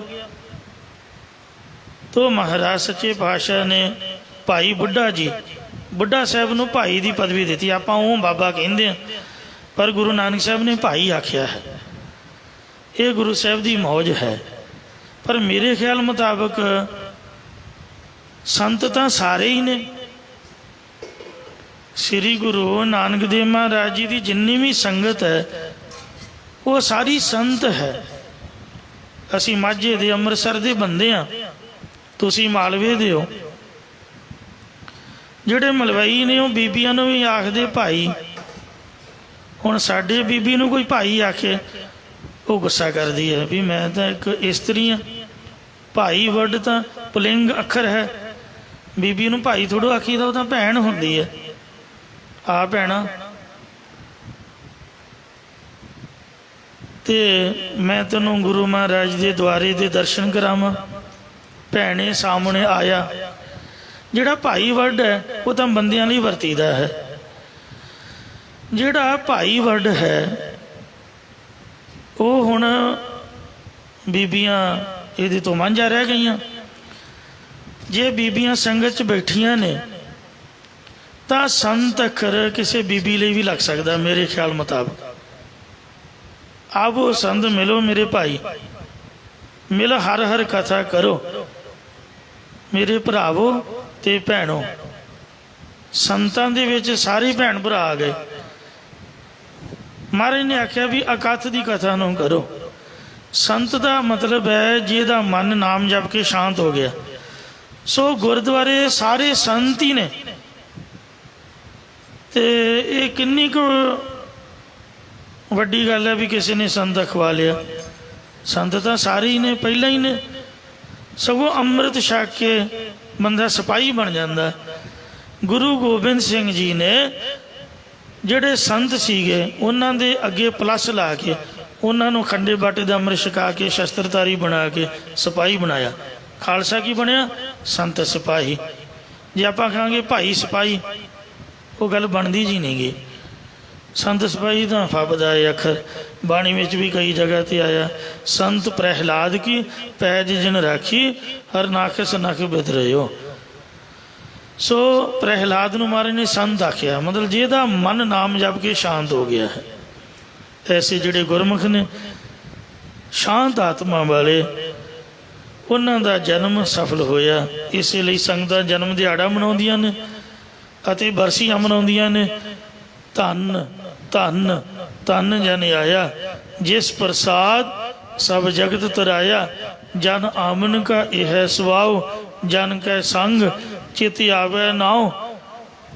ਆਪ ਮੁਕਤ ਮੁਕਤ ਕਰੈ ਸੰਸਾਰ ਨਾਨਕ ਤਿਸ ਜਨ ਕੋ ਸਦਾ ਨਮਸਕਾਰ। ਸੰਤਾਂ ਦਾ ਕੰਮ ਕੀ ਹੁੰਦਾ? ਤੁਸੀਂ ਕੀ ਦੇਖਦੇ ਹੋ ਅੱਜ ਕੱਲ੍ਹ ਦੇ ਸੰਤਾਂ ਨੂੰ? ਪੈਸੇ ਇਕੱਠੇ ਕਰੀ ਜਾਓ, ਪਿੰਡਾਂ ਦੀਆਂ ਪਿੰਡਾਂ, ਪੈਲੀਆਂ ਖਰੀਦੀ ਜਾਓ, ਵੱਡੇ ਵੱਡੇ ਡੇਰੇ ਬਣਾਈ ਜਾਓ। ਜੇ ਬੰਦਾ ਪੁੱਛੇ ਵੀ ਸੰਤਾਂ ਨੂੰ ਕੀ ਲੋੜ ਹੈ, ਸੰਤ ਦਾ ਮਾਇਆ ਤੋਂ ਨਿਰਲੇਪ ਹੋਣਾ ਚਾਹੀਦਾ। ਪੈਸੇ ਦੀ ਲੋੜ ਤਾਂ ਗ੍ਰਸਤੀ ਬੰਦੇ ਨੂੰ ਹੈ, ਬਾਲ ਬੱਚੇਦਾਰ ਵਾਲੇ ਨੂੰ। ਗ੍ਰਸਤੀ ਬੰਦਾ ਤਾਂ ਭੁੱਖਾ ਮਾਰਿਆ, ਉਹਦਾ ਤਾਂ 2 ਡੰਗ ਦਾ ਆਟਾ ਦਾਲ ਇਹ ਰਸਤ ਪਾਣੀ ਔਖਾ ਹੋਇਆ ਪਿਆ। ਸਾਈਕਲ ਖਿਲਾਰਨ ਦੀ ਆਪਦੇ ਘਰ ਗਈ ਜਗ੍ਹਾ ਨਹੀਂ ਹੈ, ਅੰਦਰ ਤਾਂ ਕੀ ਵਾੜਨਾ? ਦੱਸੋ ਤੁਸੀਂ, ਲੋੜ ਕਿਹਨੂੰ ਆ? ਗਰੀਬਾਂ ਨੂੰ।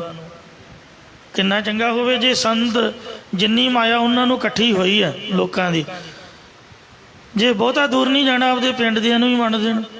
ਗਰੀਬਾਂ ਲਈ ਕੋਈ ਹੌਸਪੀਟਲ, ਕੋਈ ਸਕੂਲ, ਕੋਈ ਕਾਲਜ। ਕੱਲ੍ਹ ਮੈਂ ਰਮਾਣਾ ਸਾਹਿਬ ਗਿਆ ਅਤੇ ਉੱਥੇ ਬੋਰਡ 'ਤੇ ਪੜ੍ਹਿਆ ਵੀ ਇਸੇ ਤਰ੍ਹਾਂ ਹੀ ਸਕੂਲ ਕਾਲਜ ਅਤੇ ਮਾਇਆ ਜਿਹੜੀ ਹੈ ਸੰਗਤਾਂ ਦਿੰਦੀਆਂ ਰਹਿਣ, ਇਸੇ ਤਰ੍ਹਾਂ ਹੀ ਵਰਤੀ ਜਾਂਦੀ ਰਹੇ। ਮਹਾਂਪੁਰਖਾਂ ਦਾ ਵੀ ਇਹ ਨਿਯਮ ਸੀਗਾ ਜਿਨ੍ਹਾਂ ਦਾ ਕੱਲ੍ਹ ਜਨਮ ਦਿਨ। ਦੁਨੀਆ ਕਮਲੀ ਹੋਈ, ਅੱਤ ਦੀ ਗਰਮੀ ਦੇ ਲੈਣ ਵਿੱਚ ਲੱਗੀ ਹੋਈ, ਇੱਥੋਂ ਲੈ ਕੇ ਉਹ ਗੇਟ ਤੱਕ ਲੰਬੀ ਲੈਣ। ਕਾਹਦੇ ਵਾਸਤੇ? ਵੀ ਮਹਾਂਪੁਰਖਾਂ ਦੀ ਫੋਟੋ ਹੀ ਸਾਨੂੰ ਦਿਖ ਪਏ ਉਹ ਕਮਰੇ ਦੇ ਵਿੱਚ, ਜਿਹੜੀਆਂ ਤਸਵੀਰਾਂ ਲਾਈਆਂ ਨੇ ਜਿੱਥੇ ਉਹਨਾਂ ਦਾ ਆਸਣ ਸੀਗਾ। ਕਾਹਤੋਂ? ਵੀ ਦੁਨੀਆ ਨੂੰ ਨਾ ਦਿੱਤਾ ਬੜਾ, ਆਪ ਦਾ ਕੱਖ ਨਹੀਂ ਬਣਾਇਆ, ਨਾ ਕੋਈ ਪੈਲੀ, ਨਾ ਬੰਨਾ, ਨਾ ਘਰ, ਨਾ ਬਾਰ, ਨਾ ਕੋਠੀ, ਨਾ ਕਾਰ। ਜੋ ਕੋਈ ਸੰਗਤਾਂ ਦਾ ਸੰਗਤਾਂ ਨੂੰ ਹੀ ਬੇਟਾ ਕਰ ਦਿੱਤਾ। ਔਰ ਉੱਥੇ ਲਿਖ ਕੇ ਵੀ ਲਾਇਆ ਹੈ ਵੀ ਸਕੂਲ ਕਾਲਜ ਮੰਦਰ ਮਸਜਿਦ ਜੋ ਵੀ ਆਉਂਦਾ ਸਭ ਦਾ ਭਲਾ ਕਰੋ, ਸਭ ਨੂੰ ਦੇਈ ਜਾਓ। ਢਿੱਡ ਰੱਬ ਨੇ ਤੁਹਾਨੂੰ ਹੀ ਇਕੱਲਿਆਂ ਨੂੰ ਨਹੀਂ ਲਾਇਆ, ਸੰਤਾਂ ਨੂੰ। ਗਰੀਬਾਂ ਦਾ ਵੀ ਢਿੱਡ ਹੈ।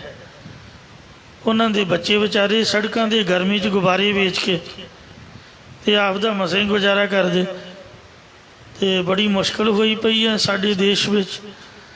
ਆ ਜਿੰਨੇ ਮੰਤਰੀ ਸ਼ੰਤਰੀ ਨੇ, ਜਿੰਨੇ ਅਮੀਰ ਵੱਡੇ ਲੋਕ ਨੇ, ਜਿੰਨੇ ਡੇਰਿਆਂ ਵਾਲੇ ਸਾਧੂ ਸੰਤ ਨੇ, ਪਖੰਡੀ ਦੇਹਧਾਰੀ ਗੁਰੂ ਨੇ, ਜੇ ਉਹ ਸਾਰੇ ਪੈਸਾ ਇਕੱਠਾ ਕਰਕੇ ਤੇ ਗਰੀਬਾਂ ਲੋੜਵੰਦਾਂ ਕਿਸਾਨਾਂ 'ਚ ਹੀ ਵੰਡ ਦੇਣ, ਆ ਜਿੰਨੀਆਂ ਗੋਲਕਾਂ ਨੇ, ਜਿੰਨਾ ਖਜ਼ਾਨਾ, ਲੋੜ ਹੀ ਨਹੀਂ ਕਿਸੇ ਕੋਲੋਂ ਮੰਗਣ ਦੀ, ਚੜ੍ਹਦੀ ਕਲਾ ਹੋ ਜਾਏ। ਬਾਹਰਲੀਆਂ ਗੌਰਮੈਂਟਾਂ, ਮੈਂ ਹਾਂਗਕਾਂਗ ਦੀ ਗੌਰਮੈਂਟ ਵੇਖੀ, 6-6 ਹਜ਼ਾਰ ਹਾਂਗਕਾਂਗ ਡਾਲਰ, ਯਾਨੀ ਕਿ ਇੰਡੀਆ ਦਾ 60-60 ਹਜ਼ਾਰ ਰੁਪਈਆ ਉਹਨਾਂ ਨੇ ਹਰੇਕ ਸਿਟੀਜ਼ਨ ਦੇ ਖਾਤੇ 'ਚ ਆਪਣੇ ਆਪ ਹੀ, ਕਿਸੇ ਲੈਣ 'ਚ ਲੱਗਣ ਦੀ ਲੋੜ ਨਹੀਂ, ਕਿਸੇ ਦਾ ਤਰਲਾ ਮਾਰਨ ਦੀ ਲੋੜ ਨਹੀਂ। ਜਿਹਦਾ ਕਾਰਡ ਬਣਿਆ ਹੋਇਆ ID, ਉਹਦੇ ਖਾਤੇ 'ਚ ਆਟੋਮੈਟਿਕ ਹੀ ਸਰਕਾਰ ਵੱਲੋਂ ਪਹੁੰਚ ਗਏ। ਇਸ ਤਰ੍ਹਾਂ ਦਾ ਸਿਸਟਮ ਹੋਣਾ ਚਾਹੀਦਾ ਵੀ ਜੇ ਆਪਾਂ ਟੈਕਸ ਬਟੋਰਦੇ ਹਾਂ ਜਾਂ ਕੁਛ ਵੀ ਲੈਂਦੇ ਹਾਂ ਦੁਨੀਆ ਕੋਲੋਂ, GST TST, ਤੇ ਦੁਨੀਆ ਦਾ ਭਲਾ ਵੀ ਕਰੋ, ਭਲਿਓ ਮਾਨਸੋ। ਇਸ ਦਾ ਕੋਈ ਇਲਾਜ, ਕੋਈ ਗਰੀਬ ਦੇ ਲੇਖੇ ਲੱਗੇ ਕੁਛ। ਉਹਨਾਂ ਮਹਾਂਪੁਰਖਾਂ ਨੇ ਸਰਬੱਤ ਦੇ ਭਲੇ ਵਾਸਤੇ ਕੁੜਤੀ, ਮੈਂ ਉਹਨਾਂ ਦੀ ਵਹਿੰਦਾ ਸੀ, ਉਹਨਾਂ ਦੀਆਂ ਬੋਝੀਆਂ ਦੀ ਗਿਣਤੀ ਨਹੀਂ ਸੀ, ਔਰ ਸਾਰੀਆਂ ਨੋਟਾਂ ਨਾਲ ਭਰੀਆਂ ਰਹਿੰਦੀਆਂ ਸਨ, ਪਰ ਉਹਨਾਂ ਕਦੀ ਜ਼ਿੰਦਗੀ ਵਿੱਚ ਮਾਇਆ ਦਾ ਮੋਹ ਨਹੀਂ ਕੀਤਾ। ਜੇ ਅਸਲ ਤਿਆਗੀ ਬੰਦਾ ਮੈਂ ਆਪਦੀਆਂ ਅੱਖਾਂ ਨਾਲ ਵੇਖਿਆ ਤਾਂ ਮਹਾਂਪੁਰਖ ਬਾਬਾ ਅਜੀਤ ਸਿੰਘ ਜੀ ਹੰਸਾਲੀ ਸਾਹਿਬ ਵਾਲਿਆਂ ਦੇ ਦਰਸ਼ਨ ਕੀਤੇ ਨੇ, ਜਿਨ੍ਹਾਂ ਇੱਕ ਰੱਤੀ ਪਰ ਵੀ ਪੈਸੇ ਦਾ ਮੋਹ ਨਹੀਂ ਕੀਤਾ। ਸੋ ਕਬੀਰ ਸਾਹਿਬ ਜੀ ਦਾ ਬਚਨ ਹੈ, ਕਬੀਰ ਮਾਇਆ ਤਜੀ ਤੋ ਕਿਆ ਪਿਆ, ਜੋ ਮਾਣ ਤਜਿਆ ਨਹੀਂ ਜਾਏ। ਪੈਸੇ ਨੂੰ ਹੱਥ ਲਾਉਣਾ ਜਾਂ ਭੇਟਾਂ ਨਾ ਲੈਣੀ, ਇਹ ਕੋਈ ਵੱਡੀ ਬਾਤ ਨਹੀਂ ਹੈ। ਇਹਦੇ ਨਾਲ ਬੰਦਾ ਤਿਆਗੀ ਨਹੀਂ ਖਵਾ ਸਕਦਾ। ਆਨੰਦ ਤਾਂ ਹੈ ਜੇ ਤੁਹਾਡੇ ਕੋਲ ਅਰਬਾਂ ਖਰਬਾਂ ਰੁਪਈਆ ਹੋਵੇ ਤੇ ਤੁਸੀਂ ਉਸ ਪੈਸੇ ਨੂੰ ਦੋਨਾਂ ਹੱਥਾਂ ਨਾਲ ਵੰਡੋ। ਮੇਰੇ ਵਰਗੇ ਦਾ ਦਿਲ ਇੰਨਾ ਕਮਜ਼ੋਰ ਤੇ ਘੱਟ ਹੁੰਦਾ, ਉਹ ਰੁਪਈਆ ਕਿਸੇ ਨੂੰ ਦੇ ਕੇ ਰਾਜੀ ਨਹੀਂ। ਤੇ ਆਪਾਂ ਕਹਿੰਦੇ ਆਪਾਂ ਸੰਤੋਖੀ ਹਾਂ, ਸਾਨੂੰ ਤੇ ਰੱਬ ਨੇ ਦਿੱਤਾ ਹੀ ਨਹੀਂ, ਸੰਤੋਖੀ ਆਪਾਂ ਕਿੱਧਰ ਦੇ ਹੋ ਗਏ। ਸੰਤੋਖੀ ਤੇ ਬੰਦਾ ਉਹ ਹੈ ਜਿਹਨੂੰ ਰੱਬ ਨੇ ਦਿੱਤਾ ਤੇ ਉਹ ਵੰਡਣ ਲੱਗਾ ਸੰਕੋਚ ਨਹੀਂ ਕਰਦਾ। ਜੇ ਸਾਨੂੰ ਦਿੱਤਾ ਹੀ ਨਹੀਂ ਤੇ ਕਾਦਰ ਦਾ ਸੰਤੋਖੀ। ਕੱਪੜਾ ਨਹੀਂ ਮਿਲਦਾ, ਸੰਤੋਖੀਆਂ ਜੀ। ਰੋਟੀ ਨਹੀਂ ਮਿਲਦੀ, ਸੰਤੋਖੀਆਂ ਜੀ। ਪੈਸਾ ਨਹੀਂ, ਤਨਖਾਹ ਨਹੀਂ, ਸੰਤੋਖੀਆਂ ਜੀ। ਜਿਹਦੇ ਕੋਲ ਲੱਖਾਂ ਰੁਪਈਆ ਤੇ ਫਿਰ ਵੀ ਉਹ ਵੰਡ ਰਿਹਾ, ਅਸਲ ਸੰਤੋਖੀ ਉਹ ਹੈ। ਮਹਾਰਾਜ ਨੇ ਸ੍ਰੀ ਸੁਖਮਨੀ ਸਾਹਿਬ ਦੇ ਵਿੱਚ ਲਿਖਿਆ, ਸਹਿਸ ਕਟੇ ਲੱਖ ਉਠਤ ਆਵੈ, ਤ੍ਰਿਪਤ ਨਾ ਆਵੈ, ਮਾਇਆ ਪਾਛੈ ਪਾਵੈ।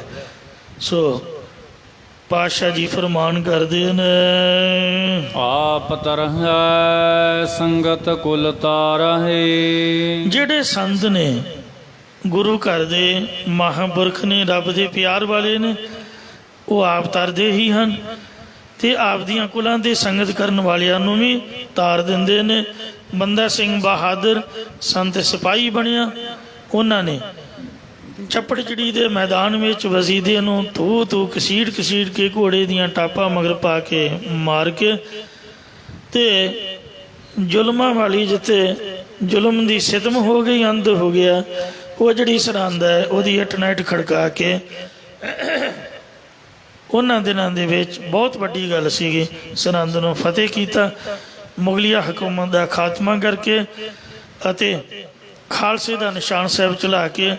ਜੇ ਸਭ ਤੋਂ ਪਹਿਲਾਂ ਸੰਤ ਸਿਪਾਹੀ ਬਾਦਸ਼ਾਹ ਖਾਲਸੇ ਦਾ ਮੰਨੀਏ ਤਾਂ ਉਹ ਬੰਦਾ ਸਿੰਘ ਬਹਾਦਰ ਸੀਗਾ, ਜਿਨ੍ਹਾਂ ਨੇ ਬਾਬਾ ਬਾਜ ਸਿੰਘ ਨੂੰ ਸਰਹੰਦ ਦਾ ਗਵਰਨਰ ਥਾਪਿਆ।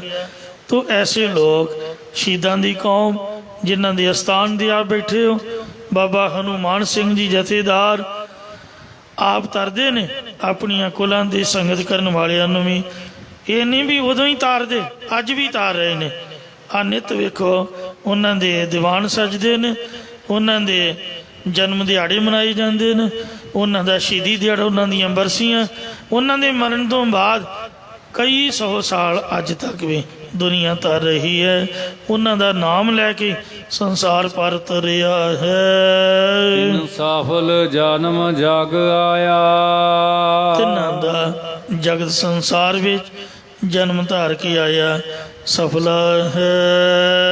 ਘਰ ਦਰ ਮੰਦਰ ਜਾਣੈ ਸੋਈ। ਉਹ ਪੁਰਖ ਸਰੀਰ ਉਪਕਾਰ ਤੇ ਇੰਦਰੀਆਂ ਉਪਦਰ ਦੇ ਅੰਦਰ ਮੰਦਰ ਅਧਿਸ਼ਟਾਨ ਰੂਪ ਪ੍ਰਭੂ ਨੂੰ ਜਾਣਦਾ ਹੈ, ਜਾਂ ਸਰੀਰ ਰੂਪੀ ਘਰ ਸਾਧ ਸੰਗਤ ਰੂਪੀ ਦਰ ਵਿੱਚ ਆਸਰਾ ਰੂਪ ਪ੍ਰਭੂ ਨੂੰ ਜਾਣਦਾ ਹੈ। ਜਿਸ ਪੂਰੇ ਗੁਰ ਤੇ ਸੋਜੀ ਹੋਈ, ਜਿਸ ਨੂੰ ਪੂਰਨ ਗੁਰੂ ਸਾਹਿਬ ਤੋਂ ਗੁਰੂ ਜੀ ਦੇ ਪਾਸੋਂ ਸਰੂਪ ਦੀ ਗਿਆਤ ਪ੍ਰਾਪਤ ਹੋਈ ਹੈ। ਕਾਇਆ ਗੜ ਮਹਿਲ ਮਹਿਲੀ ਪ੍ਰਭ ਸਾਚਾ, ਇਸ ਕਾਇਆ ਸਰੀਰ ਰੂਪ ਕਿਲੇ ਦੇ ਅੰਦਰ ਅੰਤःਕਰਨ ਰੂਪੀ ਮਹਿਲ ਹੈ, ਜਿਸ ਵਿੱਚ ਮਹਿਲਾਂ ਦਾ ਮਾਲਕ ਸੱਚਾ ਪਰਮੇਸ਼ਰ ਵਸਦਾ ਹੈ। ਸੱਚ ਸਾਚਾ ਤਖਤ ਰਚਾਇਆ, ਉਹ ਸੱਚੇ ਪਾਤਸ਼ਾਹ ਨੇ ਦਸਮ ਦਵਾਰ ਰੂਪ ਜਾਂ ਸਾਧ ਸੰਗਤ ਰੂਪ ਸੱਚਾ ਸਿੰਘਾਸਨ ਰਚਾਉਣਾ ਕੀਤਾ ਹੈ। ਚਤੁਰ ਦਸ ਹਾਟ ਦੀਵੇ ਦੋਏ ਸਾਖੀ, ਚਤੁਰ 10 4 ਤੇ 10 ਕਿੰਨੇ ਹੋ ਗਏ? 14 ਲੋਕ ਰੂਪ ਹੱਟਾਂ ਨੇ। ਸੂਰਜ ਤੇ ਚੰਦਰਮਾ ਰੂਪ 2 ਦੀਵੇ ਕਰਮਾਂ ਦੇ ਗਵਾਹ ਨੇ।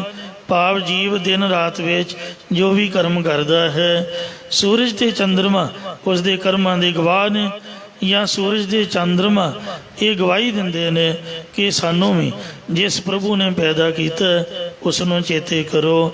ਇਸੇ ਪ੍ਰਕਾਰ ਚਤੁਰ ਦਸ ਹਾਟ ਦੀਵੇ ਦੋਏ ਸਾਖੀ, 5 ਕਰਮ ਇੰਦਰ, 5 ਗਿਆਨ ਇੰਦਰ ਤੇ 4 ਅੰਤਕਰਨ ਰੂਪ, 14 ਹੱਟਾਂ ਨੇ।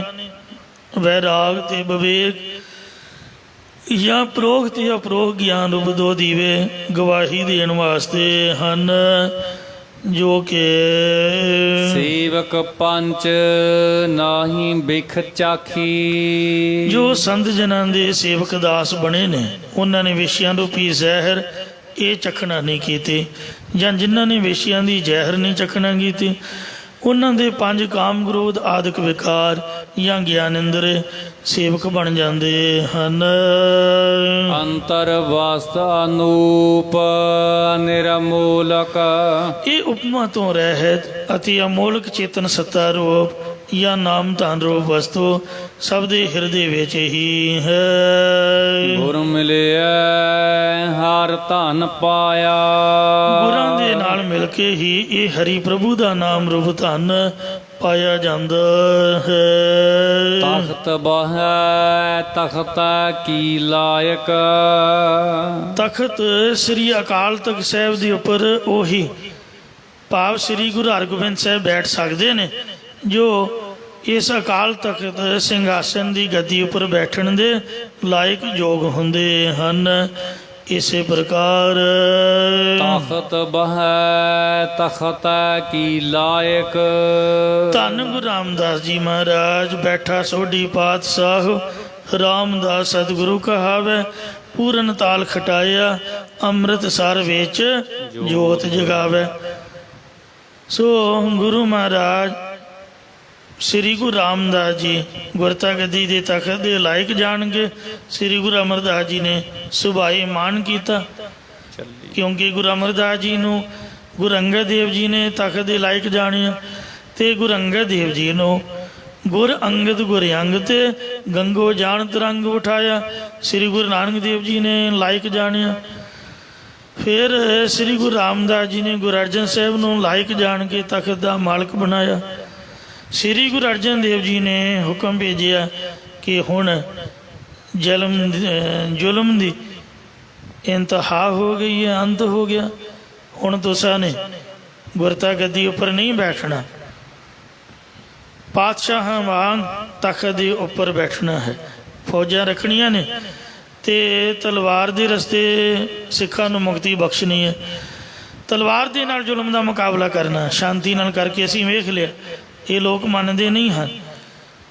ਮੂਰਖ ਗੰਢ ਪਵੇ ਮੋਈ ਮਾਰ, ਇਹਨਾਂ ਦਾ ਬੂਥਾ ਭੰਨਣਾ ਤੁਸਾਂ ਨੇ। ਗੁਰੂ ਹਰਗੋਬਿੰਦ ਸਾਹਿਬ ਜੀ ਤੁਸੀਂ ਬਦਲਾ ਲੈਣਾ ਹੈ ਜੋ ਵੀ ਇਹ ਕੁਛ ਇੱਥੇ ਹੋਇਆ। ਤੋ 11 ਸਾਲ ਦੀ ਉਮਰ ਦੇ ਵਿੱਚ ਗੁਰੂ ਹਰਗੋਬਿੰਦ ਸਾਹਿਬ ਜੀ ਮਹਾਰਾਜ ਜੀ ਨੇ ਗੁਰਤਾ ਗੱਦੀ ਦੇ ਤਖਤ ਉੱਪਰ ਬੈਠ ਕੇ ਅਕਾਲ ਤਖਤ ਸਾਹਿਬ ਤੇ ਇਹ ਐਲਾਨ ਕੀਤਾ ਵੀ ਮੈਂ 5ਵੇਂ ਪਾਤਸ਼ਾਹ ਸ੍ਰੀ ਗੁਰੂ ਅਰਜਨ ਦੇਵ ਮਹਾਰਾਜ ਦੀ ਸ਼ਹੀਦੀ ਦਾ ਬਦਲਾ ਲਵਾਂਗਾ ਚੰਦੂ ਦੇ ਕੋਲੋਂ। ਮਹਾਰਾਜ ਨੇ ਫੌਜਾਂ ਰੱਖੀਆਂ। ਉਦੋਂ ਲੋਕ ਮੂੰਹ ਚੁੰਗਲਾਂ ਪਾ ਕੇ ਸੋਚਦੇ ਸੀ ਵੀ ਛੋਟੀ ਜਿਹੀ ਉਮਰ ਦਾ ਨਿਆਣਾ 11 ਸਾਲ 11.5 ਸਾਲ ਦਾ ਬੱਚਾ ਕੀ ਹੁੰਦਾ, ਇਹਨੂੰ ਭੁਲੇਖਾ ਲੱਗ ਰਿਹਾ। ਏਡੀ ਵੱਡੀ ਗੌਰਮੈਂਟ ਦੇ ਕੋਲੋਂ, ਮੁਗਲੀਆ ਹਕੂਮਤ ਦੇ ਕੋਲੋਂ ਕੌਣ ਬਦਲਾ ਲੈ ਸਕਦਾ? ਚੰਦੂ ਤਾਂ ਵਜ਼ੀਰ ਹੈ, ਕਿਸੇ ਨੂੰ ਸੁਪਨਾ ਵੀ ਨਹੀਂ ਸੀ। ਪਰ ਮਹਾਰਾਜ ਦਲ ਪੰਜਨ ਗੁਰਸੂਰਮਾ ਵਡ ਜੋਧਾ ਬਹੁ ਪਰਉਪਕਾਰੀ, ਅੱਜ ਤੱਕ ਅਕਾਲ ਤਖਤ ਕਾਇਮ ਹੈ। ਨਾ ਤਾਂ ਚੰਦੂ ਦਾ ਨਾਮੋ ਨਿਸ਼ਾਨ ਤੇ ਨਾ ਹੀ ਜਹਾਂਗੀਰ ਦਾ। ਕੋਈ ਉਹਦੀ ਕਬਰ ਵੀ ਲੱਭ ਕੇ ਦਿਖਾਓ ਮੈਨੂੰ। ਖੇ ਖਰਾਬ ਹੋ ਗਏ ਤੇ ਮਹਾਰਾਜ ਦਾ ਅਕਾਲ ਤਖਤ ਅੱਜ ਤੱਕ ਕਾਇਮ ਮੁਕਾਇਮ ਹੈ। ਉਸ ਅਕਾਲ ਤਖਤ ਦੇ ਉੱਪਰ ਕੋਈ ਵੀ ਸੇਵਾਦਾਰ, ਪੰਜ ਪਿਆਰਾ ਸਾਹਿਬ, ਕੋਈ ਵੀ ਡਿਊਟੀਦਾਰ, ਗ੍ਰੰਥੀ, ਹੈੱਡ ਗ੍ਰੰਥੀ ਅਤੇ ਜਥੇਦਾਰ ਆਦਿ ਕੋਈ ਵੀ ਉਸ ਤਖਤ ਦੇ ਜਿਸ ਨੂੰ ਸੇਵਾ ਮਿਲਦੀ ਹੈ, ਮੈਂ ਤਾਂ ਇਹ ਸਮਝਦਾ ਵੀ ਉਹ ਗੁਰੂ ਜੀ ਦਾ ਬਖਸ਼ਿਆ ਹੋਇਆ ਹੈ। ਕੋਈ ਉਹਨੇ ਬੜੇ ਪੁੰਨ ਕੀਤੇ ਨੇ ਤੇ ਮਹਾਰਾਜ ਨੇ ਹੀ ਹੁਕਮ ਕੀਤਾ ਹੈ। ਕੋਈ ਕਿਸੇ ਨੂੰ ਨਹੀਂ ਸੇਵਾ ਦਿੰਦਾ। ਮਹਾਰਾਜ ਜਿਹਨੂੰ ਹੁਕਮ ਕਰਦਾ, ਜਿਹਦਾ ਮਨ ਪ੍ਰੇਰਦਾ, ਆਪਣੇ ਆਪ ਹੀ ਵਿਧੀ ਬਣ ਜਾਂਦੀ ਹੈ। ਤੇ ਇਸ ਵਾਸਤੇ ਜਿਹੜਾ ਤਖਤ ਹੈ ਏਡਾ ਸ਼੍ਰੋਮਣੀ ਹੈ, ਏਡਾ ਪਵਿੱਤਰ ਹੈ। ਮੈਂ ਕਿਉਂ ਨਹੀਂ ਇਹਦੇ ਤੇ ਬੈਠ ਜਾਂਦਾ?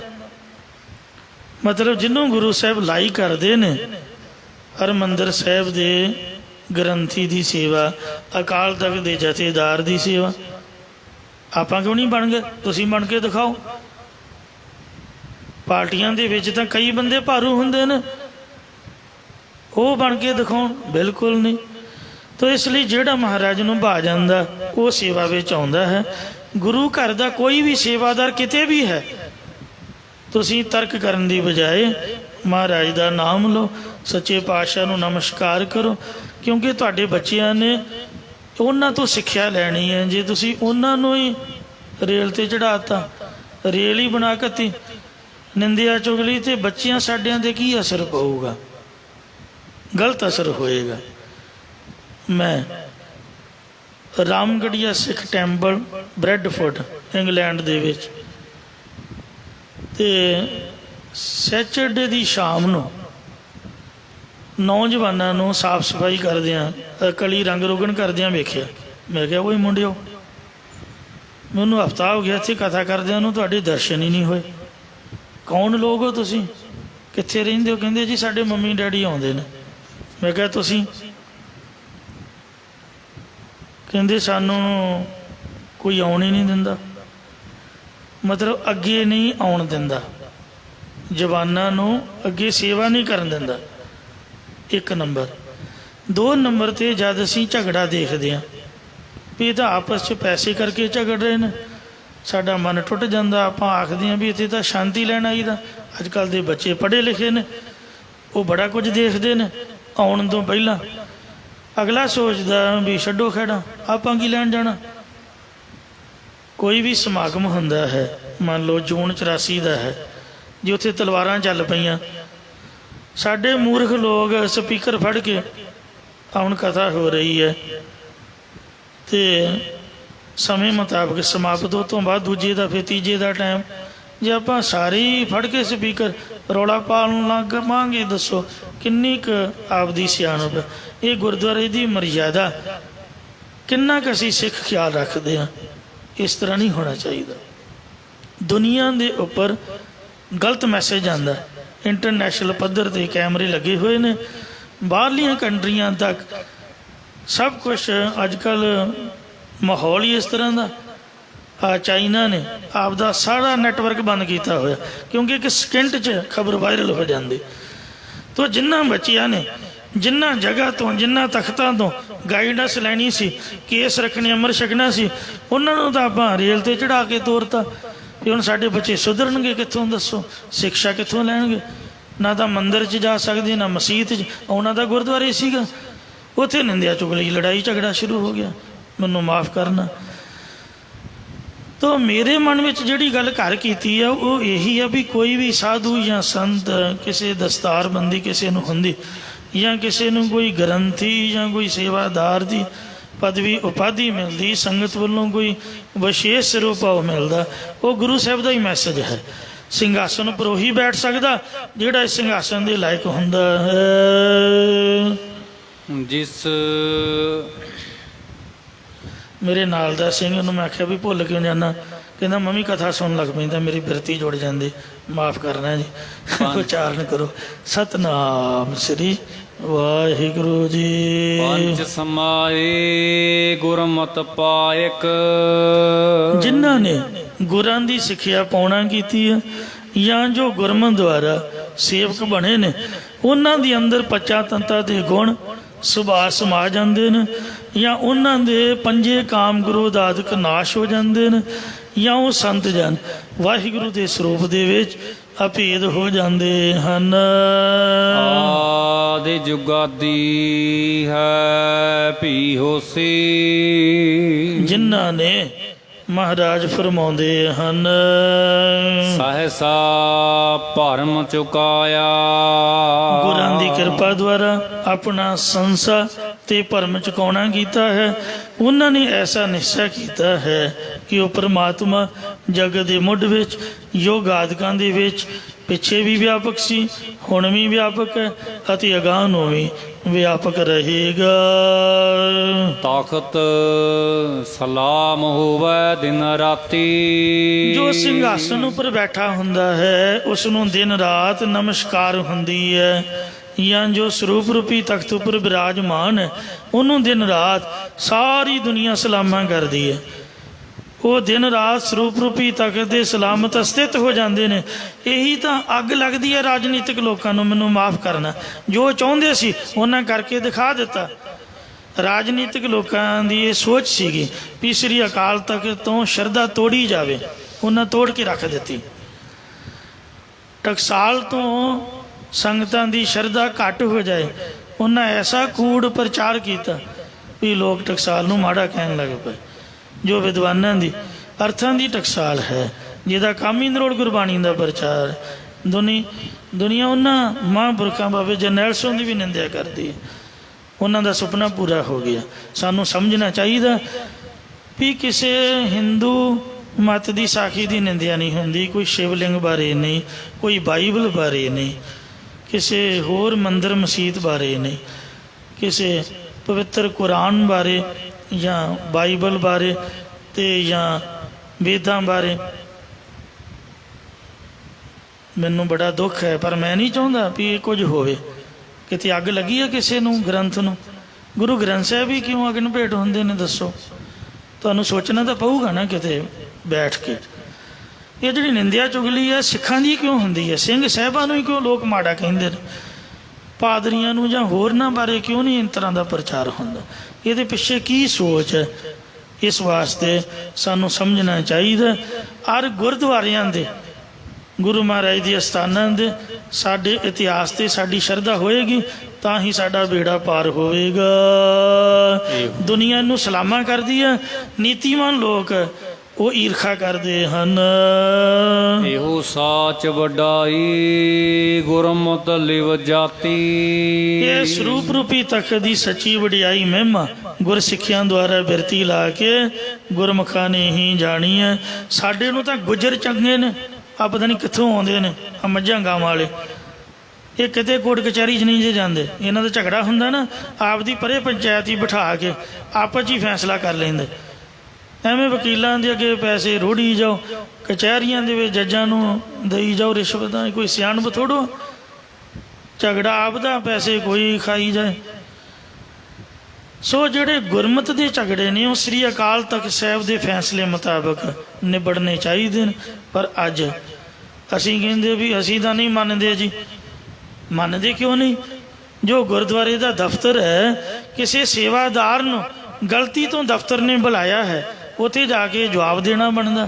ਜੇ ਆਪਾਂ ਕੀ ਵੀ ਆਪਾਂ ਤਾਂ ਨਹੀਂ ਜਾਂਦੇ ਜੀ। ਸਾਰੀ ਸਿੱਖ ਕੌਮ ਦਾ, ਸਾਰੇ ਗੁਰਦੁਆਰਿਆਂ ਦਾ ਦਫ਼ਤਰ ਸ੍ਰੀ ਅਕਾਲ ਤਖਤ ਸਾਹਿਬ। ਉਵੇਂ ਤਾਂ ਮੱਥਾ ਟੇਕਣ ਜਾਈਦਾ ਹੀ ਹੈ। ਜੇ ਦਸਾਂ ਦਾ ਕੜਾਹ ਪ੍ਰਸ਼ਾਦ ਲਿਜਾ ਕੇ ਕਹਾਂਗੇ ਵੀ ਸਾਨੂੰ ਮਾਫੀ ਦਿਓ ਜੀ, ਹੁਣ ਵੀ ਮੰਗਣੀ ਹੋਈਆਂ, ਬਿਨਾਂ ਗਲਤੀ ਤੋਂ ਵੀ ਅਰਦਾਸ ਕਰੀ ਦੀ ਵੀ ਮਹਾਰਾਜ ਮਾਫ ਕਰੋ, ਤੇ ਕਿੱਡੀ ਕੁ ਵੱਡੀ ਗੱਲ ਹੈ ਮਹਾਰਾਜ ਦੇ ਅੱਗੇ ਕਹਿਣਾ ਵੀ ਸਾਨੂੰ ਮਾਫ ਕਰੋ।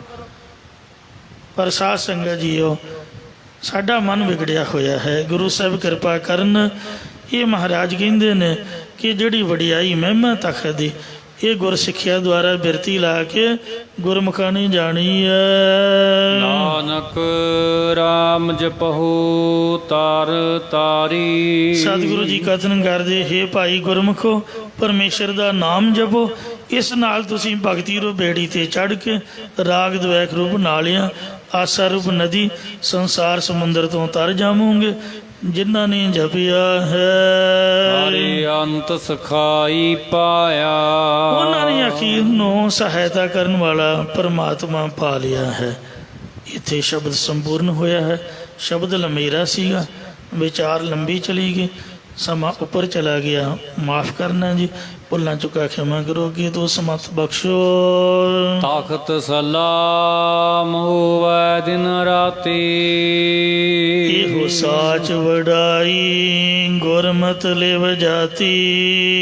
ਨਾਨਕ RAM ਜਪਹੁ ਤਰ ਤਾਰੀ। ਹਰਿ ਅੰਤ ਸਖਾਈ ਪਾਇਆ। ਵਾਹਿਗੁਰੂ ਜੀ ਕਾ ਖਾਲਸਾ, ਵਾਹਿਗੁਰੂ ਜੀ ਕੀ ਫਤਿਹ। ਰਾਮ ਕਲੀ